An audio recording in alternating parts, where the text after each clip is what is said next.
Mechanical drill bits use and identify electric outlet drill. So আমরা যারা হচ্ছে drill bit এ কাজ করবো তারা কীভাবে মেকানিক্যাল drill bit কে চিনবে সেই বিষয়টি এখানে বোঝানো হয়। অ্যাকচুয়ালি মেকানিক্যাল drill bit একটা থ্রেডের উপরে যখন drill করবেন তখন হচ্ছে ইউজ করা হয়।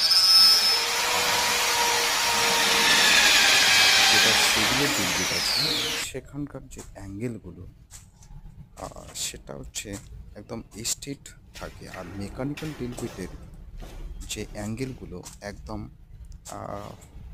একটা অ্যাঙ্গেল অনুসারে থাকবে।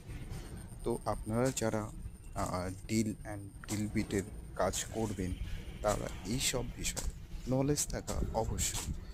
আর এটা drill bit-এর চাক, আর এটা হচ্ছে drill bit, আর এটা হচ্ছে drill bit-এর স্কিল, যেটাকে হচ্ছে এই drill bit-টাকে লাগানো এবং করার জন্য ব্যবহার করা হয়। তো আপনারা দেখছেন মেকানিক্যাল drill bit-এর ইউজ। প্রথমে আমরা ওয়াটার ইউজ করি, সেটা হচ্ছে ইলেকট্রিকের কোনো মসৃণভাবে বা সমানভাবে ইউজ করতে পারে তার জন্য আমরা ওয়াটার ব্যবহার করি। এটা হচ্ছে মেকানিক্যাল drill bit।